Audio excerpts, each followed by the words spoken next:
Good morning, everybody. How are you guys doing? Good morning. Good morning. Morning. Yay. Hi, everyone. I'm back in Michigan. Yeah, you know, I apologize for last class. First of all, last class, I was feeling a little off, but also it's very teaching in Brooklyn. My place in Brooklyn is a little trickier. I have less space, like physical space to work with. There's also people in the apartment. So sometimes I feel like a little self-conscious because they can like hear me. That's not always the case when I'm in Brooklyn, but this last class, I felt a little self-conscious, and so I apologize if I felt a little off. I'm a very active person, so I like to be able to kind of, like spread my wings, as it were. But oh, thank you, Aya. That being said, today I want us to kind of regroup a little bit. Let me share my screen with the right thing here. Mosses, right. We do need to finish mosses today because you guys have your first lab on Monday. And where is my lecture slides? And so therefore we got to finish it. Is it this? No, cancel. Here, hold on one sec. Oh, I got a bunch of stuff here. Too many things. Okay, share screen. Where is it? Lee. Here, give me one. Oh, let me just close this down. Close this down. Whoever has a dog, could you maybe mute? I wish. Okay, so we have a question in the chat box. For next week's lecture, is it online or in person? I know lab will be in person. So lecture is always going to be online. This is a hybrid course. So if you look at the course catalog, not course catalog, the Rutgers course schedule, this is officially a hybrid course, meaning part of the course is always going to be online, regardless of what is going on with COVID. And the lab is scheduled to be in person unless something changes. So lecture will always be online. Lecture will always be here. There might be one or two times during the semester, actually here. There might be one or two times during the semester that I actually will record the lecture ahead of time. So as we go forward in the course, there's a few classes that are really dense, super dense. And because of that, I feel like it's almost like unfair to make you guys kind of just like focus on it for without a break. But our classes are, only an hour and whatever long. So anyways, the point is yes. Yes. Lecture will be online for the whole semester. And furthermore, there will be some times when the lecture is pre-recorded because those are tough and long lectures, and I want you guys to be able to take breaks and things. Okay. Last time we started the bryophytes. And so when you think bryophytes, right, I'm going to write this in the chat box, bryophytes, if I can type. When you think bryophytes, you want to think in your head, you want to think non-vascular plant. When you think bryophytes, you want to think non-vascular plants. In the bryophytes, in the non-vascular plants, there are three plants.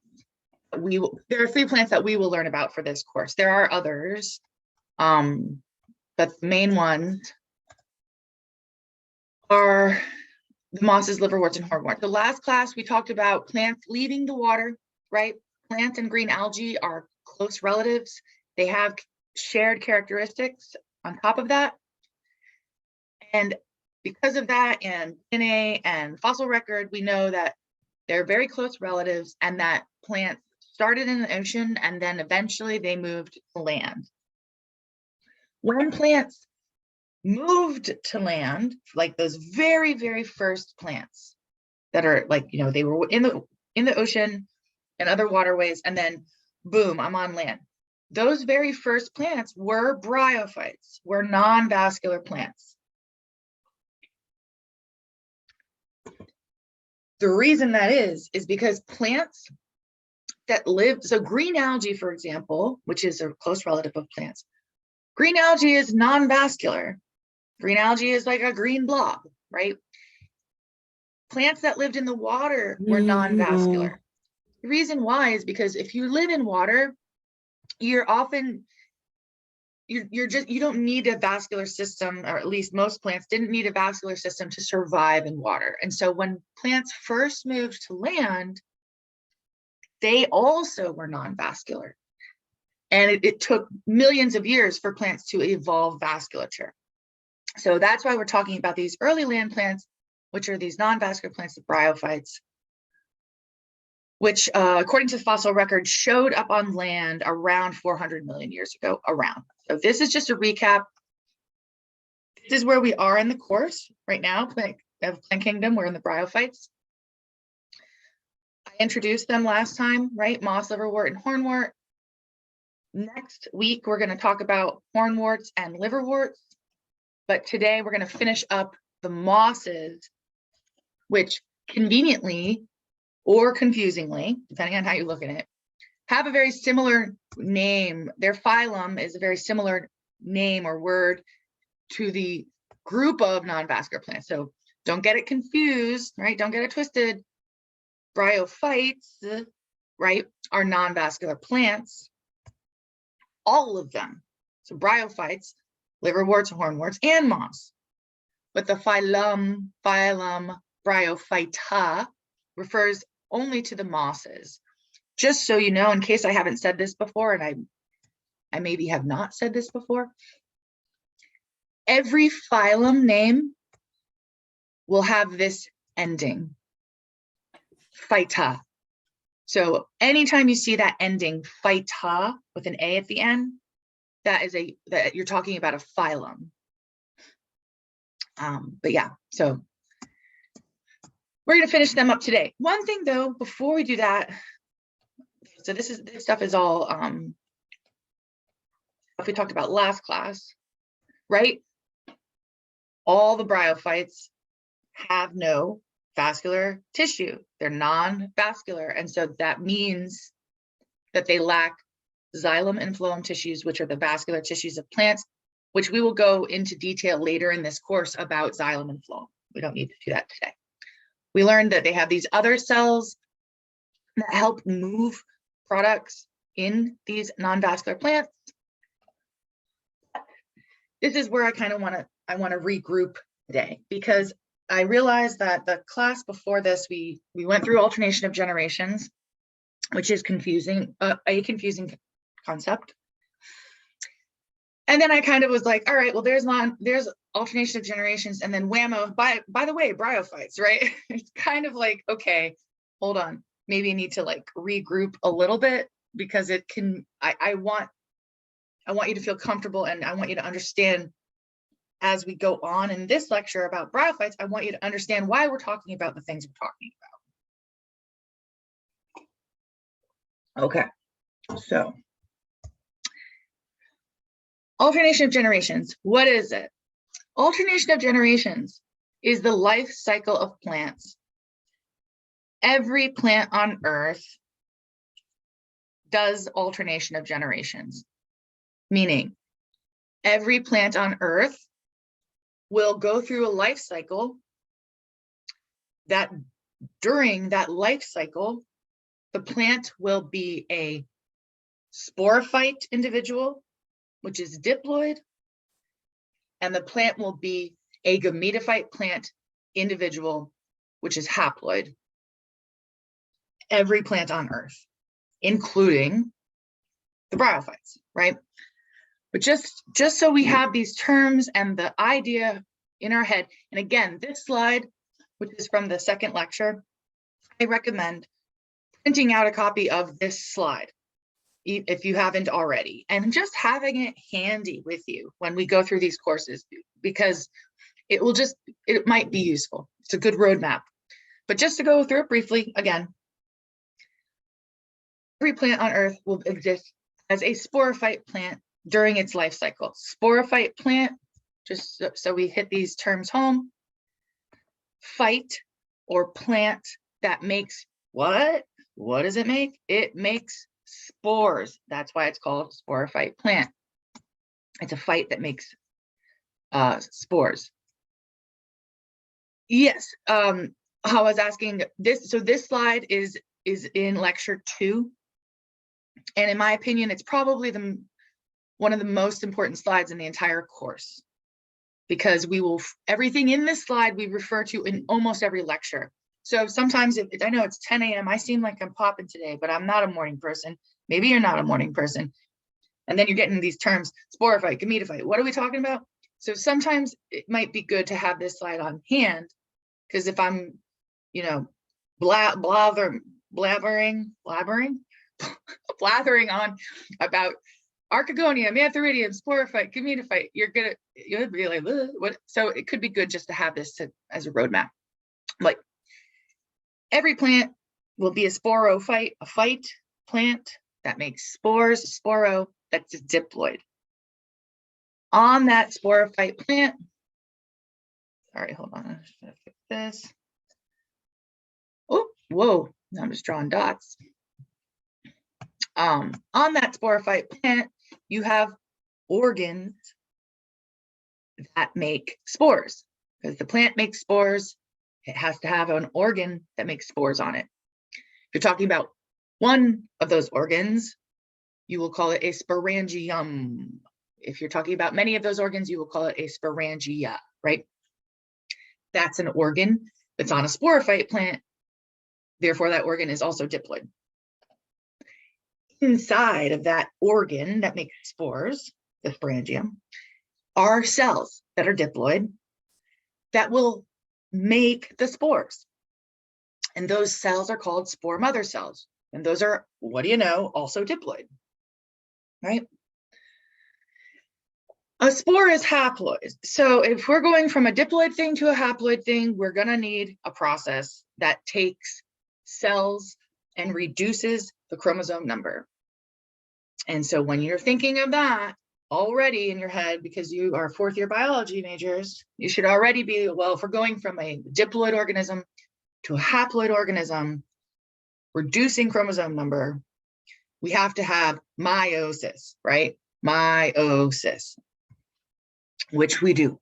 There you go. So those spore mother cells, which are diploid, are going to undergo meiosis and cytokinesis to make a tetrad of spores. Don't worry about tetrad right now. But just so you know, the word tetrad just means 4. It's basically saying 4 spores. Yeah, fine. Worry about tetrad then. Fine, yes. So when you have meiosis, the result is 4 things. We take 1 cell and the result is 4 cells, right? Or technically 4 nuclei, but 4 cells is fine. So spore mother cell undergoes meiosis. The result is 4 spores, or a tetrad of spores. We're going to talk about one spore of those 4. Notice the color change. Notice the reduction in chromosome number, right? Blue is diploid on this slide. Orangey yellow is haploid. Spore that's haploid is going to grow. You should be going mitosis. When you hear the word grow, you should be thinking mitosis. Spore is going to grow into a gametophyte plant that's also haploid. Gametophyte is a phyte that makes what? Gametes, egg and sperm. Gametes, egg and sperm. So the gametophyte is going to grow organs, make those egg and sperm. The organ that makes sperm is called an antheridium. The organ that makes egg is called archegonium. Eventually, either on the same individual or on different individuals, depending on what plant you're talking about. Sperm and egg are going to fuse together in a process called fertilization. That sperm and egg, you're taking one end sperm, one end egg, mush them together in fertilization. And they don't really mush, and you get a 2N zygote, right? Notice a color change, notice a change in chromosome number. Zygote cell is diploid. Zygote cell is going to grow via mitosis into a young embryo plant. Young embryo plant, will grow into sporophyte plant.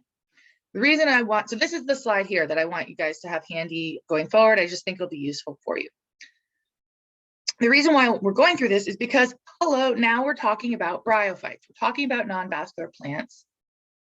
And because they're plants, they have those two generations during their life cycle. They have a gametophyte generation and they have a sporophyte generation. For the bryophytes, meaning all the non-vascular plants, mosses, liverworts, hornworts, the dominant generation is the gametophyte generation. What that means is that when you see in nature a non-vascular plant, you see with your eyes the gametophyte plant. It's the part of the life cycle that the bryophytes exist in the majority. The sporophyte, on the other hand, in bryophytes, is very reduced. It remains attached to the gametophyte plant, can never be free living. Gametophyte, which is the dominant one in the non-vascular plants, is therefore larger than the sporophyte plant. It's photosynthetic, it's long-lived, it's independent of the sporophyte plant. Gametophyte plant can live its life on its own. And most importantly about that gametophyte plant is that it's haploid. Part of the reason why I'm telling you this now is because as we go forward in the course, we're going to see a switch in which generation is dominant. The higher evolved or later evolved plants have sporophyte as dominant. And these things here will be kind of like reversed. But okay. We know that gametophyte plant, we just went through it again, but we know gametophyte plant is a phyte or plant that makes what? Gametes, egg and sperm. Therefore, it has to have those organs on it, right? This is review. And we're still talking about gametophyte now. And we're also still talking about all the non-vascular plants right now. All of them. These are general characteristics of all the non-vascular plants. They grow very simple plant bodies. They are not vascular, so they can't have real leaves. They have leaf-like parts. They don't have roots. They have these things called rhizoids that just serve to hold them in place. They don't have real stems. They have stem-like parts, which we talked about last time. We talked about these rhizoids last time. We talked about the stem parts last time. Now let's go through the plant, the specific gametophyte and sporophyte plants. And again, this is a generalized. These are generalized for all the non-vascular plants. We will go into more specific detail about each non-vascular plant as we go forward. So the gametophyte plant of the non-vascular plants starts out very simply. Remember, it's growing from a spore. A spore is one cell. A spore is one cell. And so that one cell thing has to grow into a whole gametophyte plant. And that's going to take time via mitosis. It's not going to be, you're not going to just be like, oh, I'm a spore, oh, I'm a gametophyte plant, right? It has to grow into that. So when it starts to grow, it kind of looks like this weird thready green blob, which is technically called a protonema. Most of the reason I'm telling you the term protonema is in your textbook. There's a diagram of the alternation of generations of a moss and liverwort and stuff. And you might see the term Protonema, and I didn't want you to think it's something different than a gametophyte plant. It's not, it's just the beginning of an immature gametophyte plant. Proto means first and nema means thread, I think in Greek. So it's like the first threads of the gametophyte plant. Eventually, and again, you don't need to know the term gametophore, but you may see it on your textbook. I'll switch colors. But ultimately you get to this, you get to the mature gametophyte plant. The shape of that gametophyte plant will depend on whether you're talking about a moss, a liverwort, or a hornwort. But either way, all the bryophytes have these kind of weird leaf-like things, weird stem-like things. And most importantly, since you're a gametophyte plant, you're going to have sex organs on you because you're a phyte or plant that makes gametes, egg and sperm. Everything on the gametophyte is haploid. Everything on the gametophyte is haploid. Everything on gametophyte plant is haploid. If I ask you on an exam or an assignment, like, what is the Archegonium? Is it haploid or diploid? Well, it's on a gametophyte plant, so it's haploid, right? Everything on a gametophyte plant is haploid. All right. This is kind of where we were kind of beginning to fade last class. And that's why I want to revamp starting here. We're good, we're doing good on time. So on the gametophyte plant are sex organs. Here is a picture of a microscope slide showing you some sex organs on a gametophyte plant of a generalized bryophyte, right? This is the sex organ that makes egg. This is called the Archegonium. On this slide, we see several of them. This whole thing here is one, here's another one. So you could say there's many Archegonia. If we were to talk about one Archegonium, right? We would see, well, first of all, we know it's what's going to make the egg. We know it's haploid because it's part of the gametophyte plant. And the parts of it, which we went through last time, but just to kind of get back to speed, up to speed. You have a little short stalk that holds the Archegonium onto the gametophyte plant. You got a swollen area where the egg will be located. This dark thing here is the egg. And you got this long neck, which eventually will break down and make like a tube inside, which allows the sperm to swim down to fertilize the egg. Here is a male sex organ on a gametophyte plant. And this, we are talking about the non-vascular plants, right, the bryophytes.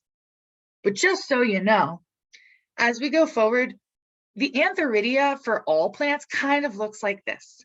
Like even in the later evolved plants, for whatever reason, antheridium doesn't really change all that much over evolutionary time. Kind of always looks similar to this. It's the male sex organ, obviously haploid because it's on the gametophyte plant. But the parts of it are similar to what we just went through. There's a stalk that attaches it to the gametophyte plant. There's a sterile covering on the outside, kind of served to protect. Serve to protect the contents. And then, since this is a organ whose job it is to make sperm, you have tissue inside that can make sperm. That makes sense, right?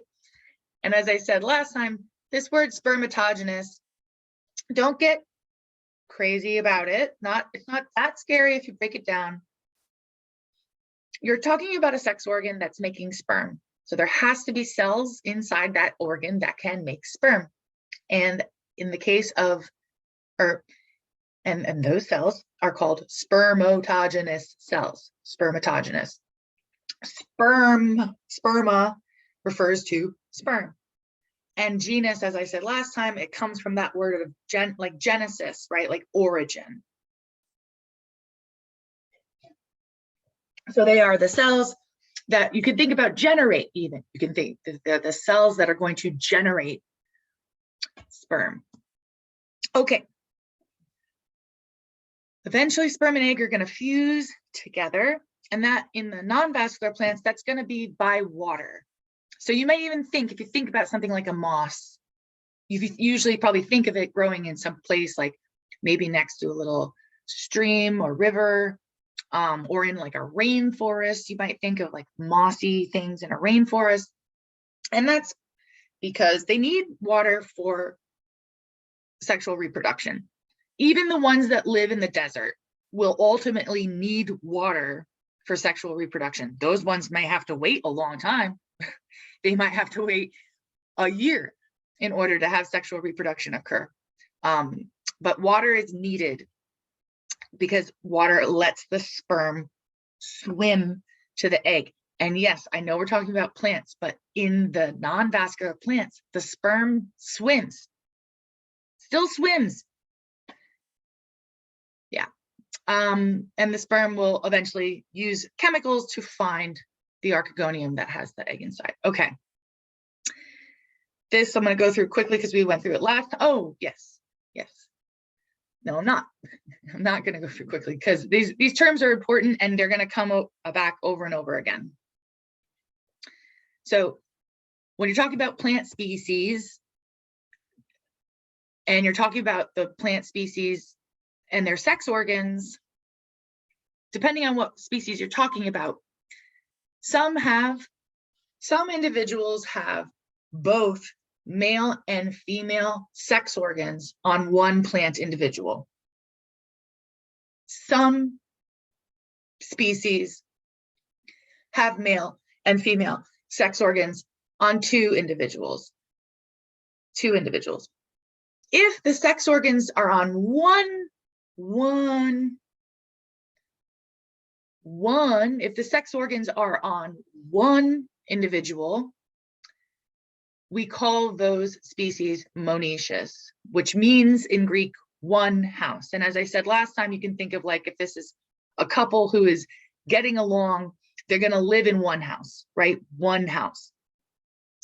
If the sex organs are on two separate individuals, then we call those, that species we call dioecious. And because we're talking about sex organs, we have two plant generations. One makes spores, one makes egg and sperm. So if we're talking about sex organs, we have to be talking about the generation of plants that makes them, right? Or the Gametophyte generation. Okay. Sperm and egg are going to fuse together and you're going to have your 2N zygote, right? So I'll use the colors that are in the slides. Oh yeah, 2N zygote, which is the result of 1N sperm and 1N egg fusing together in a process called fertilization. All right. And that's the beginning of that sporophyte generation. That's why I wanted to go through that slide again, just to kind of orient you rather than you just seeing like some random sperm on a slide. Like, what are we talking about sperm? What is a zygote? That's why I wanted to get you kind of oriented there. Okay, now, now that we know the players, what we're going to do is we're going to talk about the process of alternation of generations in the bryophytes using diagrams from the book. So here you go. We just started here, 2N zygote, right? The start of the sporophyte generation. These are a bit more technical drawings, right? I'll use purple. 2N zygote, here we go. Beginning of the sporophyte generation. 2N zygote is going to grow via mitosis and cytokinesis into an embryo. Here's the embryo. Notice the direction of the arrows is going this way. So you see, there it goes. It's growing, it's growing, it's growing. Here it's only 2 cells. Here now it's already whatever, 12, something like that. that embryo is going to continue to grow and grow and grow via mitosis into the young sporophyte plant. Here it is in green. Notice that this is all happening in the same place, right? What I'm trying to do is I'm trying to get you to see here. This is this is the 2N zygote, right? But where is it? Like, where are we even looking at right now on a plant? Well, you have to think about the egg and the sperm. Sperm swims and leaves, right? Sperm leaves the organ, the antheridium, in water and swims away. But the egg stays. The egg stays inside of the archegonium. Sperm from antheridium, egg from archegonium.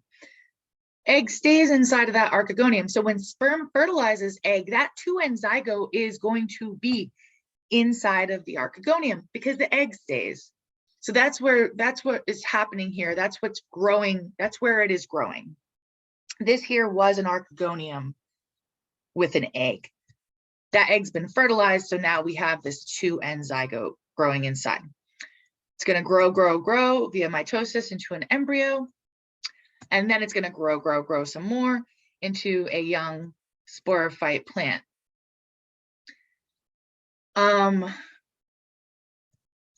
What else do I want you to know right now on this slide? Well, it's a young sporophyte plant.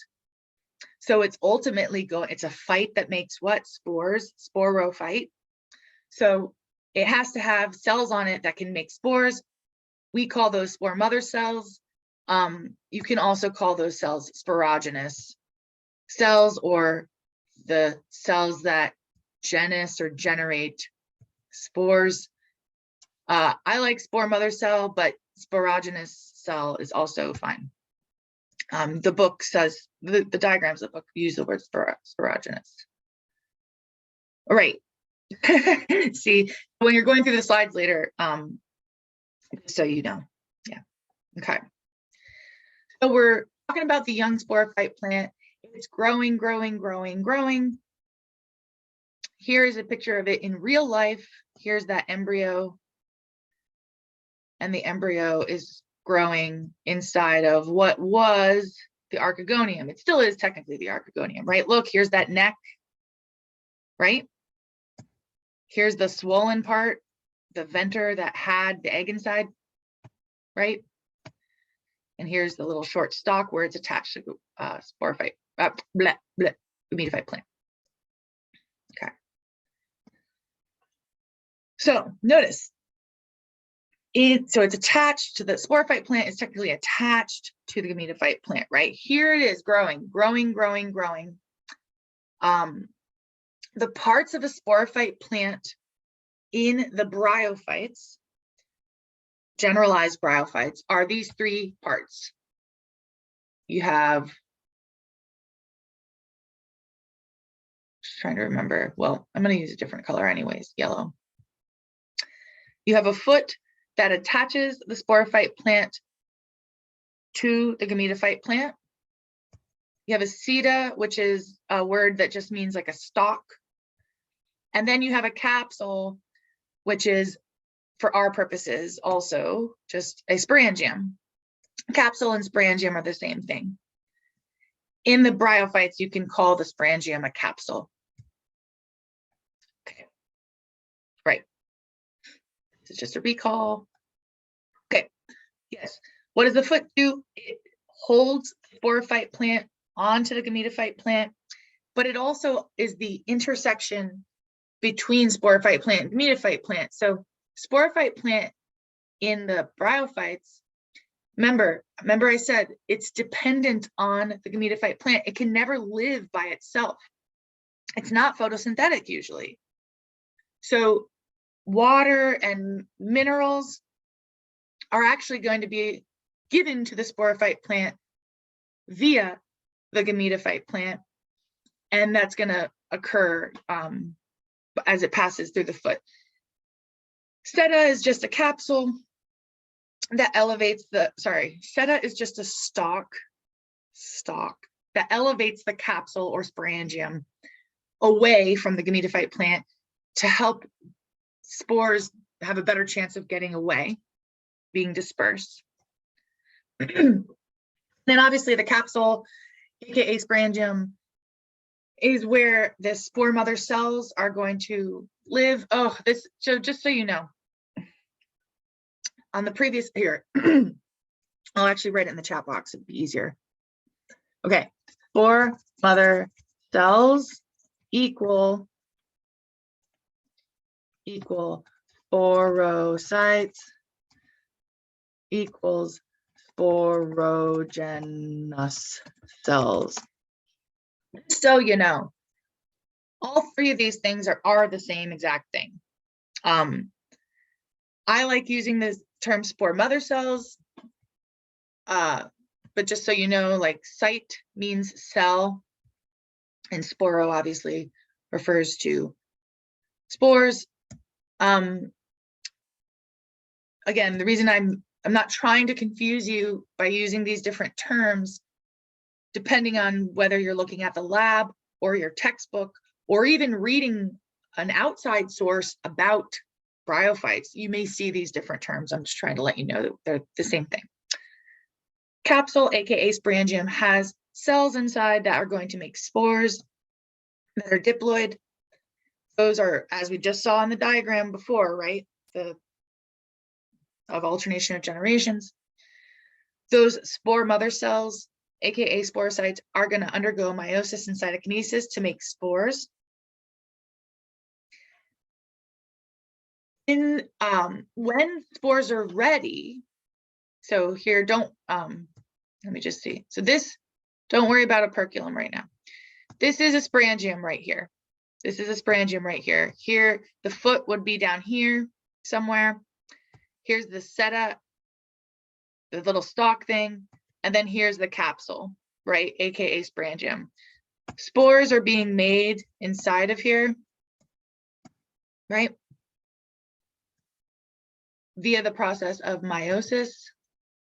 Eventually, though, the spores are ready to be released. And in the bryophytes, the way that happens sometimes is that there's this little lid. You could think of it as almost like a little lid. You see all this, like how wide this is. It's almost like pressurized. When the spores are ready, there'll be changes in humidity and things that cause the shape of the sporangium to change. And when that happens, this little lid called the operculum literally just like shoots off. Here it is, shooting off. And the little spores can be released that way. I think I have, yeah, okay. So the spores are released into the wind. They float away. Eventually they land somewhere in the ground, and they're going to grow. When you think grow, you think mitosis. Spores are going to land somewhere and they're going to grow into that gametophyte plant.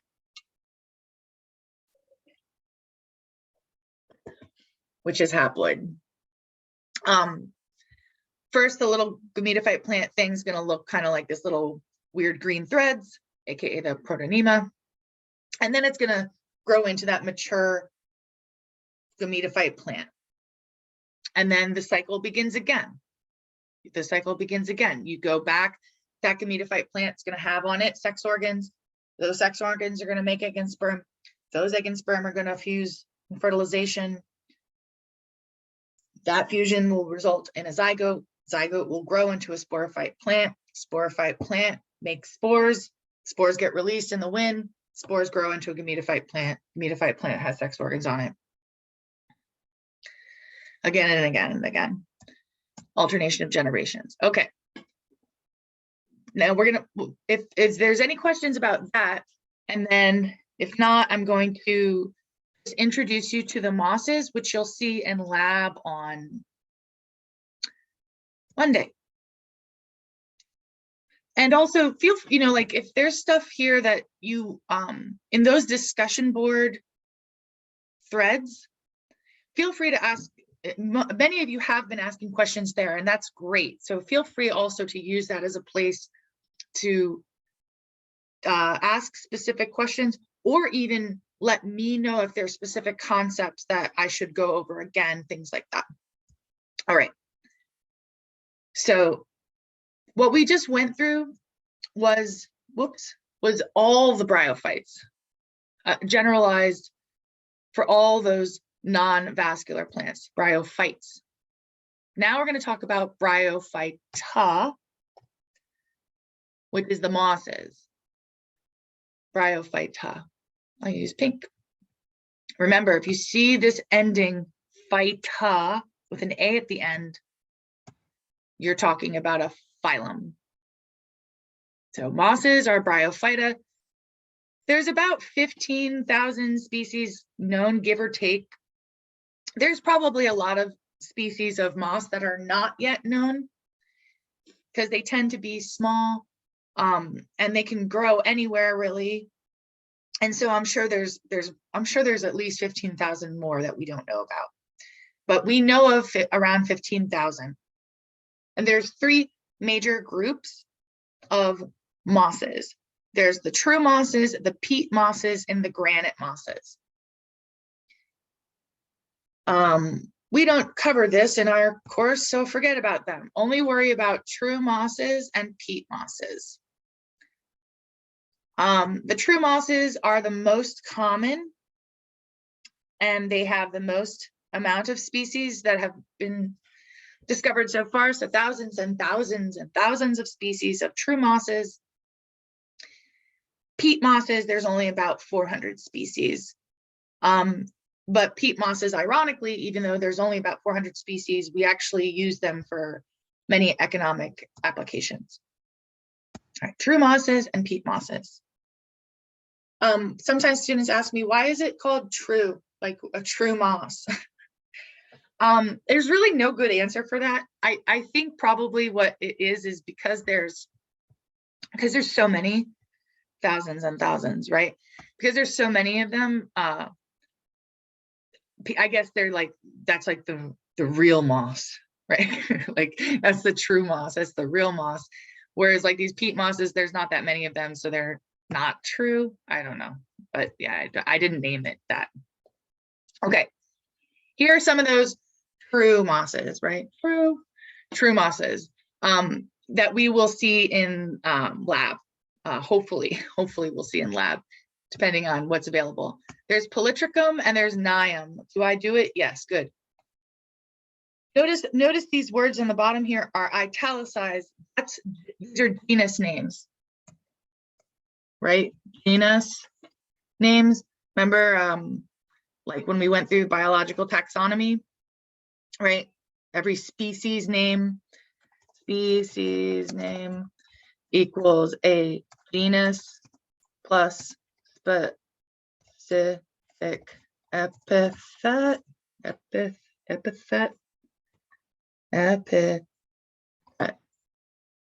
think that's it, right? So these words down here are genera. Remember, genera is the plural of genus. Genera. Oh, there are 2 representative genera. Oh, look, it even says it. Aha, haha, genera of the true mosses: Polytrichum, and Nium. These words are not easy to pronounce at first, but trust me, as you begin to love plants, as I do, you'll get a kick out of saying these words because they're funny words. They're not something you say every day. When do you say Polytrichum, right? When do you say Nium, right? Never. So, but I will do my best in these in lectures going forward to give you these pronunciations, because I'm sorry, if you see this, you want to say like Aminium, right? I think I called this Polytrichum for probably 2 years of my life. Because why wouldn't I? No one told me how to say it. Polytrichum and Nium. Nium. That's a silent M there, kids. Can you believe it? Nium. All right. Here's examples of true mosses. Here's true mosses. Look at them. They're growing on a tree, these ones. This is an example of something we talked about last time.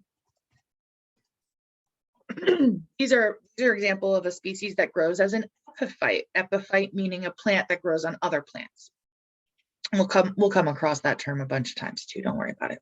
But look, moss is growing on a tree. Nice. Moss growing on the ground. Nice, right? Green fluffy, green fluffy. Remember, what is that green fluffy? Is that green fluffy the sporophyte generation or the gametophyte generation? Well, in the mosses, gametophyte generation is dominant. So these green fluffy is gametophyte generation. So green fluffy gametophyte on a tree, green fluffy gametophyte on the ground.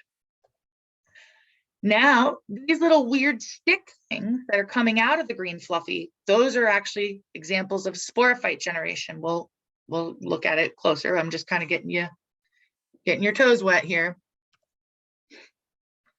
Green fluffy on the bottom. Weird stick stuff coming out. Weird stick stuff is sporophyte generation. So here's one sporophyte plant.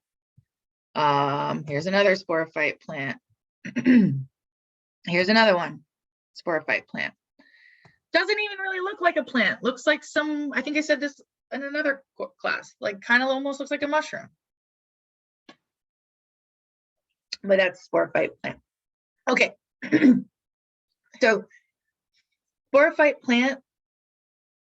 So now we're going to talk about alternation of generations, but in the true mosses. In the true mosses. So this is what the details are in the true mosses. So you have spores up here. I'm trying to remember, I guess I used, it was the other way. It was this color, yeah, for haploid. So here's two spores, 1 and 2. Both of them are haploid. And they're going to grow into gametophyte plant. Look, see, there's that scary word, Protonema. Grow. And in the true mosses, you have some individuals with female sex organs and some individuals with male sex organs. So you have two plants, each of which has a type of sex organ on them. 2 houses, dioecious, right? In the true mosses, but don't worry about that too much right now. I'll come across that again more. Spores grow into gametophyte plants. Here's a female gametophyte plant. Here is a male gametophyte plant. So we know that there's going to be female sex organs on this one. We know there's going to be male sex organs on that one. Oh, and unlike the last slides, like the arrows are going this way on these, just so you know, like from here to here. They're not that easy to see. There's that scary word, Protonema. That's just the beginning of the gametophyte plant growing. Now we're going to look at the sex organs, and in the true mosses, sex organs are located at the tippy top.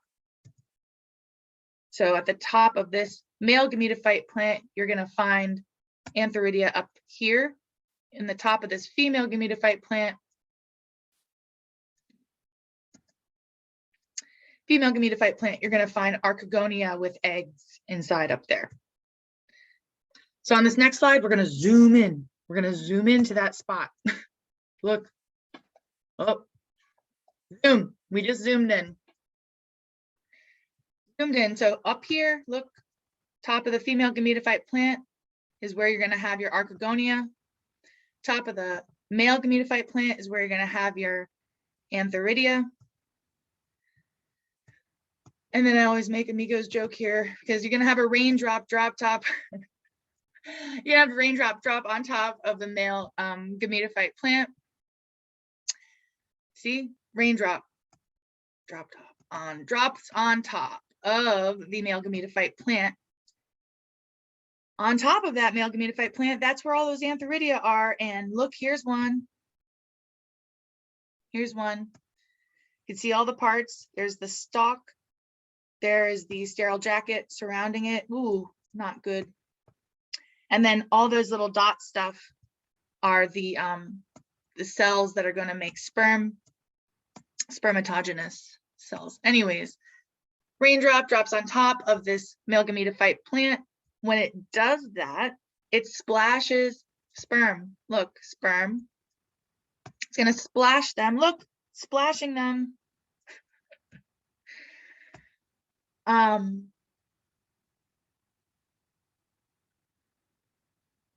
on, I'll get there in 1 sec. 1 sec. So yeah, the the raindrop splashes the sperm onto, so look, splashes it onto the female gametophyte plant at the top. And when that happens, the sperm is going to be able, look, there's a sperm right here. It's going to be able to swim down the neck of the archegonium and fertilize the egg. So look, here you go. Swim, swim, swim, swim, swim. Here's an egg, and it's going to be able to fertilize that egg. There was a question here from Hawa asking, how can we tell which plant has the female reproductive organs? So there's a couple ways. The first way is to look at it under the microscope, because if you look at the top under the microscope, you'll see Archegonia with egg as versus Antheridia with sperm producing cells. However, there's another way to tell with the naked eye, but I'm going to wait until the next slide to show you that. So where we left off was the sperm got splashed onto, you're welcome, splashed on the archegonium, allowing the sperm to swim, swim, swim down and meet the egg. Look, see this weird alien thing? That is a true moss sperm. I always make a joke that I want to, like, I don't know if you remember like Beanie Babies, I might be dating myself, but plant sperm is really weird looking. Like all of the different species have really weird, different looking sperm. I always thought it'd be kind of weird and to make like little plush toys of all. Oh man, because they just look so weird.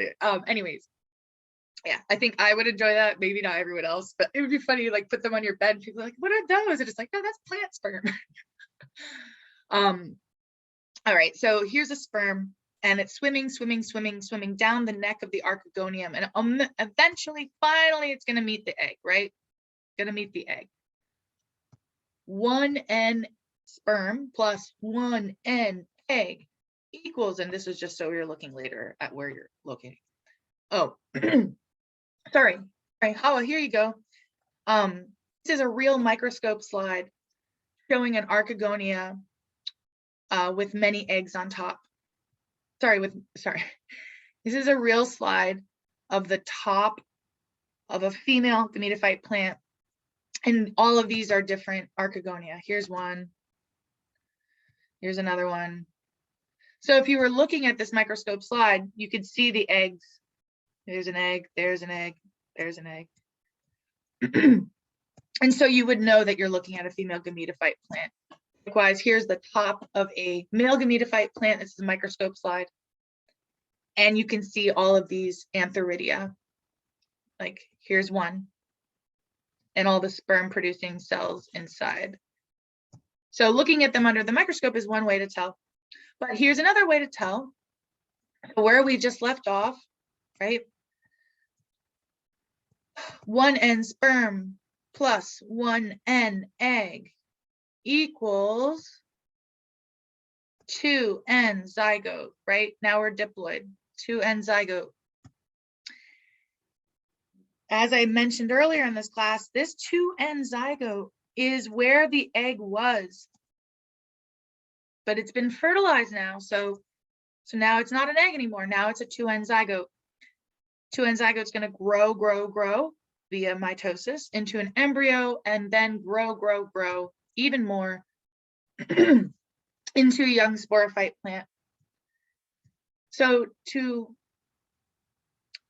answer the second part of the question, Hawa, so you can tell by looking at the microscope slides, but if sperm and egg have already come together, growing into a sporophyte plant, if you see a gametophyte plant with a sporophyte plant emerging from it, you know that that gametophyte plant at some point had an egg, because egg stays, right? Sperm swims away, egg stays.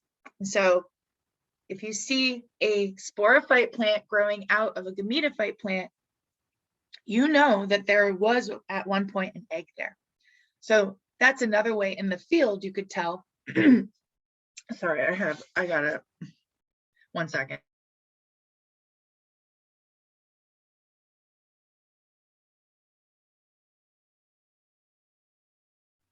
It's hard to talk this long. I'm not gonna lie.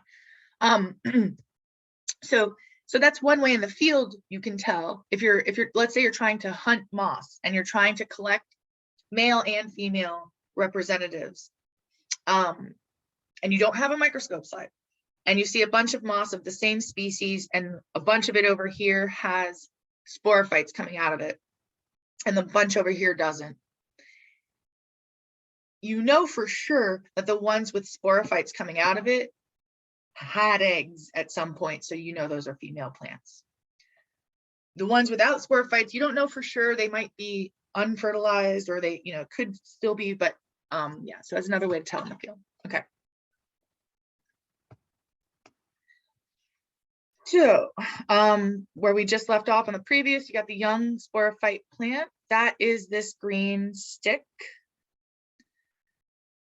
And the green stick is growing out of the top of the female gametophyte plant, which I'm drawing in orange. And here, we're going this way. Here is the green fluffy, so I'm doing it in orange. So this is the green fluffy female gametophyte plant with sporophyte plants emerging from them. Here's one sporophyte plant. Notice the terms that we already saw, right? So their foot is not labeled here, but there would be a foot attaching the sporophyte plant to the gametophyte plant. There will be a stalk that elevates the sporangia out, which is called a seta here. And because the job of a sporophyte, or a plant that makes spores, the job of a sporophyte plant is to what? Make spores. Make spores. So we know it has to have a sporangium, aka capsule, if you're talking about the bryophytes. And in the true mosses, yes, same capsule. Bryophyta, true moss. Here's the capsule up top. If we were to zoom in on the capsule, which is what, sorry. This is a zooming in on one of these capsules here. Inside of that capsule, you have cells that are going to make spores, which, as I said before, you can call spore mother cell, or sporocyte, or sporogenous, whatever pleases you. I like spore mother cell. But those spore mother cells are 2N. They're going to undergo meiosis and ultimately release spores. The only other term on here that we haven't really touched on is this term Calyptra. Calyptra. In the true mosses, there's a little thing that protects the sporangium as it emerges. And that little thing, it almost looks like a little hat, is called a Calyptra. I'm just pointing it out because you'll see it in lab, hopefully. Okay. Oh, so remember, right? Sporogenous tissue or spore mother cells undergo meiosis inside of this capsule. Inside of this capsule, they're going to make spores that are haploid, and eventually those spores are going to be released. So this is a microscope slide. This is showing you, this is the capsule here. This whole thing is the capsule, a close-up of it. Spores are going to be inside of here, ready to be released. And remember the thing I showed you where the thing like explodes off to let the spores get released, that's this here. So I guess I'll use yellow because it kind of shows up good. So this is that cap or the operculum that's going to explode off to release the spores. The way that it explodes off is there's these, oh, the yellow doesn't work good up there. There's these cells that make up a thing called the annulus. Annulus just means like a ring. It's labeled here as A. It's this whole area here. And basically what happens is there's changes in humidity that cause the annulus to kind of move around a little bit. And then that's going to let this operculum lid, this whole lid, explode off eventually. We'll see other species, other types of plants going forward also have annulus.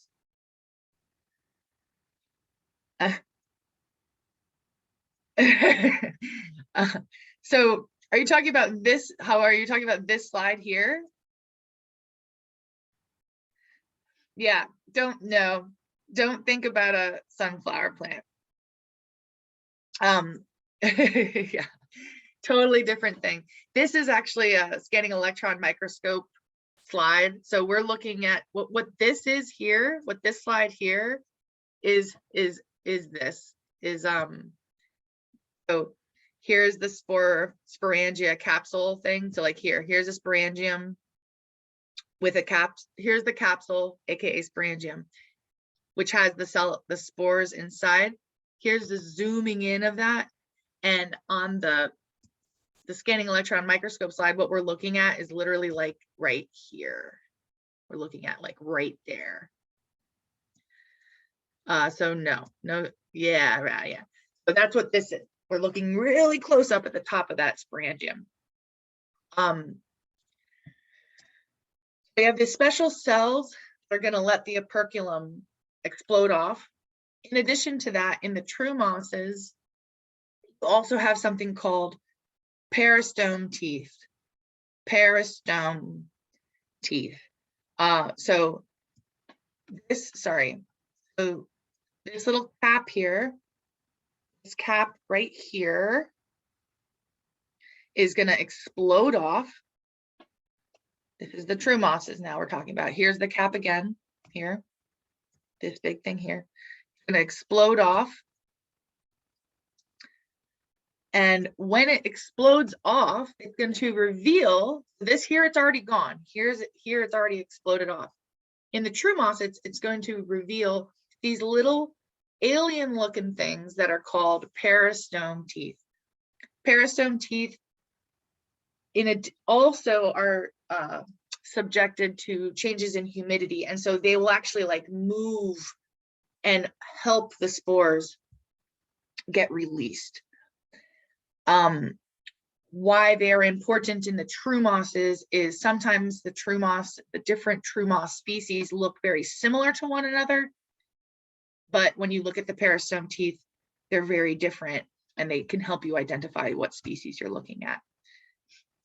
So this is drawings of peristome teeth. You can see on the top is when it's still moist, and so as it dries out, so because that little cap would have been here, the little cap would have been on top. Once it explodes off, the peristome teeth are exposed to air, and so they'll start to dry. And as they start to dry, it's going to help those spores get released. On this slide, these little dots, I don't know if you can see them, those little black dots, those are spores being released. Okay. That's a drawing. Here's what it looks like under the scanning electron microscope. That's why I was saying kind of like alien-like, because it looks kind of like alien-like. What's cool about the scanning electron microscope, though, is you could actually see the spores. So here's one spore, here's like 5 spores, there's some spores in here. They're all going to get released. Those little dots are all spores. These things are the peristome teeth that are already kind of dried out and fallen back. to release the spores. Here is another scanning electron microscope of those peristome teeth. You can see a lot of spores on this one. And spores will go into the wind and be dispersed a lot of times worldwide. That's part of the reason why being a non-vascular plant that releases spores is such a great strategy, because a spore is basically like a dust, like one little speck of dust. And so it doesn't take much to blow it all around the world, where it will land and grow into a new gametophyte plant. Okay, I think I'm going to show you this real quick. I think I should be able to. Copy, stop share. Okay. And probably going to be an, oh, there's not, good. So I'm going to show you a quick YouTube of peristome teeth on a reel. Can you guys see the YouTube? Yeah. Yeah, great. Okay. So just watch here. This is the top of a sporangium. The lid or the operculum has already fallen off. And these are those peristome teeth. This is in real time, drying out. And the green things on it are the spores, just so you can see it in real life. And I got another one for you here. Let's do here. Oh, not yet. Yeah, so just so you could see the peristome teeth in real time. And we're almost done. I know today we're going the full time, but it's just because you're used to me finishing a little earlier, but we got to get through this today so you can have it for lab. Hopefully you guys can see the slides again. That's what you should be seeing now. If you can't, let me know. All right, so that was the true mosses, right? This was true mosses. So true mosses, what do they have that are, we went through the different things, but at the end we learned that the sporangia have these operculum and an annulus. So operculum is the lid that falls off. The annulus is the layer of cells that allow the lid to fall off. Underneath that lid is these peristome teeth that help release the spores. And then we watched a video of that. Now we're going to talk about peat mosses real quick. Luckily, peat mosses we don't have to talk about. In a lot of the same things that we learned in the true mosses are the same for the peat mosses. So we'll only focus on the things that are different. So in the true mosses, we had polytrichum, right? True mosses. We had polytrichum, and we had nium. Those were the genera that we talked about in the true mosses. In the peat mosses only have one genus, which is this sphagnum. Let's use pink. Sphagnum. So all mosses that are peat mosses will have are in the genus sphagnum. This is a picture of them here. You can see them just kind of green fluffies. So those are the gametophyte plants of sphagnum moss. When the gametophyte plant is starting, so after the spore lands of a sphagnum moss and grows into a gametophyte plant, in the true moss, it was kind of like a thready green thing. In the peat mosses, it kind of has this flat shape, which we'll encounter this word a lot but it has what we call a thallus shape, or you can say that it's thalloid. Don't worry about that right now. We'll come across, but just know instead of it being thready, instead of it being green thready when it starts to grow, instead it's kind of like flat and green, almost kind of looks like a seaweed or something when it starts to grow. But eventually it'll grow into what we're more used to looking at. So this is the mature gametophyte plant.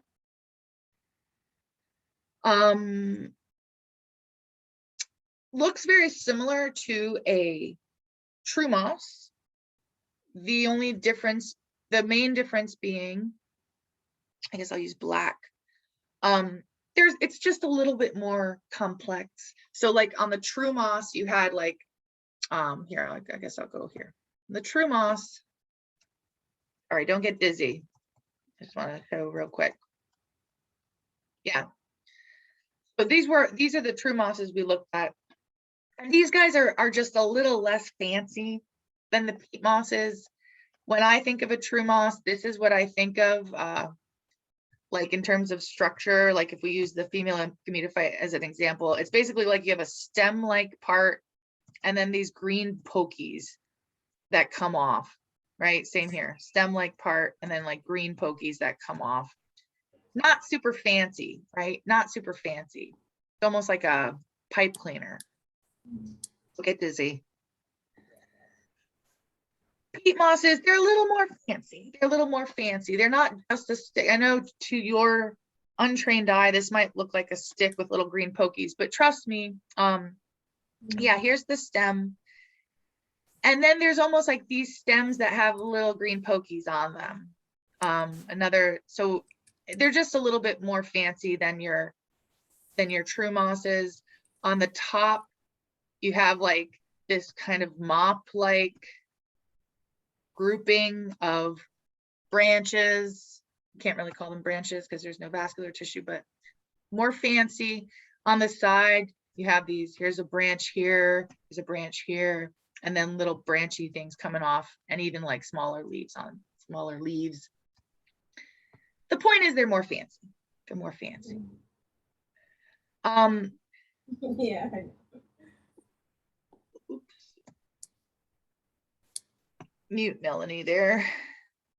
Okay, so we talked about hydroids and leptoids before. Because the peat mosses are a little bit more fancy, they actually have a little bit more complex. So go back to if you need to go back to the lecture where I was talking about those leptoids and those hydroids. Those were like kind of very simple tube type things. In the leaves of peat mosses, there's a little bit more complex tissues. I'm not going to spend time on this now, but you'll see this again in lab. But just so you know, here, hyaline cells are these clear ones because they're dead. And then the green things that are surrounding those are these chlorophyllous. Don't worry about that. Green photosynthetic cells. You'll see that in lab. Unlike the true mosses, peat mosses do not have a seta. So remember, seta was in the true mosses, you had for the sporangium, for the sporophyte plant, you had a foot, you had a seta, and you had a capsule, right? In peat mosses, they don't have a seta. Instead, they have this different structure, which is called a pseudopodium. Don't get freaked out. Biology has a lot of scary looking words, but they're not scary once you learn them. And the pseudopodium is part of the gametophyte plant. So just so I can make it clear here, I'll do it on the side. Here's a gametophyte plant. Oops. Here's a gametophyte plant, a true moss, right? Little green pokies coming out the side, right? And sporophyte plant emerges from that. Sporophyte plant on the true moss has a foot, a seta, and a capsule. As versus a peat moss, which here I'll do it on this side. Here's a peat moss, a little more fancy. Gametophyte, right? A little more fancy. And it still has a capsule and it still has a foot, but instead of a seta, the stalk is actually part of the gametophyte plant that holds it up. And I'll show you that. And that stalk on this is called a pseudopodium. Oops. You'll see that here. Pseudopodium is part of the gametophyte plant, so it's haploid. The word pseudopodium means false foot. Pseudo, like pseudo means false. Podium means foot, false foot. Here you go. This is what I just tried to draw on the previous slide. Here's that green fluffy fancy Gametophyte plant of a peat moss. Here's a pseudopodium. And then the Sporophyte plant is this capsule that looks like an olive, and you can't see it, but there's a little foot right there in the peat mosses. So this here is a peat moss sporangi, Sporophyte plant. It almost is just like a capsule only. Again, this is why you guys are going to look at this stuff again in lab. So this is why we have lab and as a complement to lecture, so that you can really understand these different parts. The peat moss sporangia do not have peristome teeth. Instead, they have the spores are actually going to be shot explosively out of the capsule. So I will show you that here. After this ad, 1 second. I know you can't see it yet. I'm going to wait until the ad is done. And 1 second. Okay. So let me just show you real quick here. Oh my gosh, pause. Show you real quick right here. Share a screen of this. Share. So this is in real time. This is in real time. So this is the top. This is the top of a peat moss capsule, right? Sporangium. And look at that. So all of those are spores being explosively shot out of the capsule of a peat moss. Stop share. And then, no, we're running out of time here. We're almost done. Okay. Hopefully you can see the lecture slide screen again. Spores are explosively shot out of the capsule. That's the YouTube we just watched. The last thing to say is just for peat mosses. We use peat mosses as a source of fuel. We also, if you've ever grown plants, I know the cannabis industry is also like really into using peat moss as a soil conditioner, but there's different medical applications that we do for peat moss. Like, so in wars, like sometimes in wars, if you're injured in the field, you could actually take peat moss and put it on your wound to prevent sepsis. And why we have peat mosses is, and this is the last thing, basically there used to be a glacier that covered a lot of the northern hemisphere, including New Jersey. So like here's the glacier. You can see where Jersey is, right? You know, there. Sorry, I missed it. I drew over it. Anyways, there was this glacier. The glacier kind of removed all the vegetation. It's a big ice sheet. But eventually the glacier is melted and this exposed the rock underneath, which was very acidic. And over time, water filled up the area and made what's called peat bogs. And so this would have been bogs, you can see on the top picture here, just like literally miles and miles of just peat bogs, which are made of peat moss. And then over time, when that peat moss dies, it makes this hard brown stuff that can be used, like I said, for fuel, as a soil conditioner, and for antiseptic purposes. You see here, so the peat moss eventually dies and then turns into what is called peat. And this picture on the right bottom shows a person harvesting the peat. So main reason I'm telling you that is because peat moss has, should actually say economy of peat mosses, not ecology. Economy, so economic applications, we can use it for these applications. Okay. Oh, we learned a lot today. Here we go. This nice moss. Yep. Nice, beautiful mossy scene. Next week, we're going to cover liverworts and hornworts. Have a good lab on Monday. There's a homework assignment that has been available since Monday. It's due before lecture begins on Tuesday. It's available now. Do it whenever you want. It only covers lectures 1 and 2. So nothing on mosses is going to be on that. It only covers lectures 1 and 2, which is the introductory lecture and the alternation of generations lecture.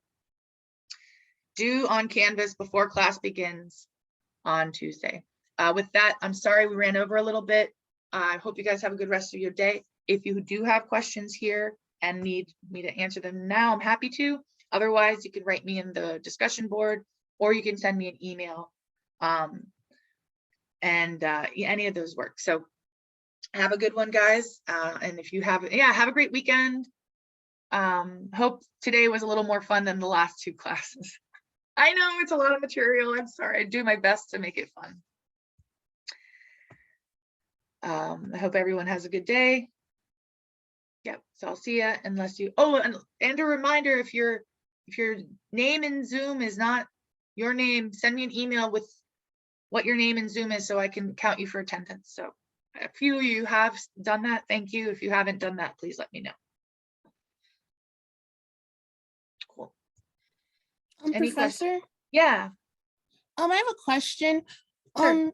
For the participation points on the discussion board, do you want us to do those like as soon as you post them, or just like as long as it's before class? Right. So that's a good question, and I should probably clarify that. I haven't mentioned that yet. The idea is that you would do them within a couple days of the lecture. Okay. Because I haven't specifically said that yet, I won't penalize anybody up to this point, and I will think about a time frame that I think is appropriate for a discussion post to get quote unquote like full participation credit. In the past, what I've done is sometimes students forgot to add anything to the discussion board, and it was like a long time later, like weeks. But I still did give partial credit to those posts. But I'll make it more clear and defined, and I'll post in a Zoom the quote unquote rules, I guess. Okay, thank you. Yep.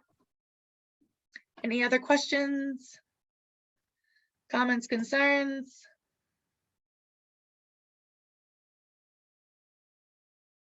Hey, yay, you're in the class.